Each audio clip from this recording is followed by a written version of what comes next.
Mutebi Ramadan nga amanya ag'okuyimba nze Lord Bitemu era nga nze musajja eyesimbawo nga president wa UMA embeera n'etambula nga bwe mulaba bwetambula.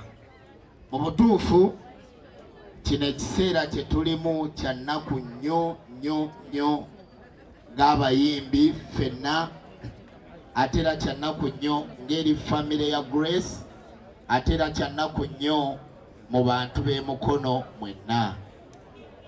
Mu butuufu Grace bingi ffe bye tusobola omwogerako, kyabadde muyimbi mulungi, abadde wa mpisa, ate era abadde muyimbi ow'amaanyi. Naye Omukama Katonda bw'aba bw'atyo bw'asazeewo, mu butuufu buli muntu alina olunaku olulwe. Nga nze Mutebi Ramadan nkola nga Chief Whip era advisor mu kibiina kya UMA. Ekibiina ekyo mu butuufu musooke mukikubireko mu ngalo olwaleero. Ate era nsaba tukubire aba funeral service abo engalo. Guno omukolo olwaleero tebatera kusaba ngalo mu kufiirwa, naye ate guno omukolo ng'omuntu omuyimbi ffe tuba tuserebulatinga ebbanga lyakoze na biki byafunye mu kuyimba, nti afunye emikwano, afunye erinnya, abantu bamutegedde, era mu buli kimu tuba tusaba Omukama Katonda abeere ng'amulamuza kisa yonna gy'ali.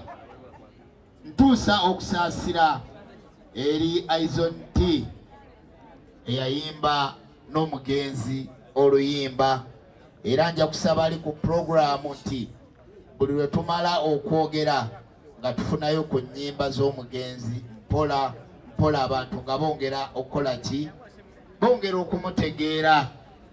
Mu mbeera eyo nga UMA tusaba abayimbi bonna, abayimbi b'ene mukono mu Uganda yonna, nti mujoyininge ekibiina kya UMA. Nti olwaleero obumu geemaanyi, nti era n'okuba nti abayimbi kintu kufa kijja buzzi.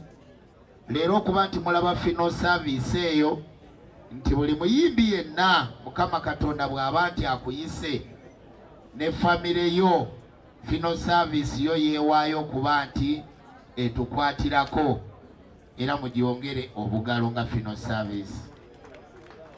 Ekyo kijja kuba nti General Secretary Madam Fina ajja kuba ayongera okwogera okuggumiza ensonga eyo.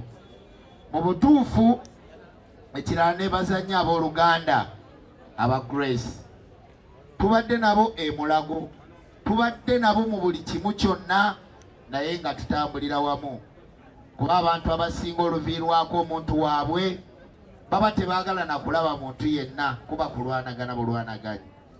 Naye tubadde nabo, era ffe misa esoose tugikoledde ku funeral service, era abadde Vice President wa UMA Addison bali luno n'asaba emmisa eyo, Grace ne tumusabira okuva ku funeral service okutuuka wano, era enteekateeka yonna funeral service egikoze.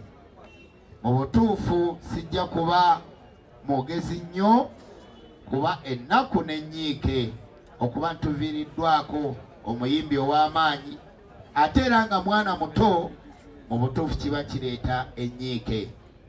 Ne mu mbeera eyo bannamukono nsaba tugume tukwatire wamu, era n'abayimbi kino kye tulaze olwaleero okuba nti tuli bumu, twongere okubeera obumu, tujja kuba nti tumalako mu mbeera eyo. Nsigadde amanya nga nze Mutebi Ramadan, Chief Whip UMA, ate era omuwi w'amagezi mu UMA. Bannaye kitalo nnyo ddala. Amin.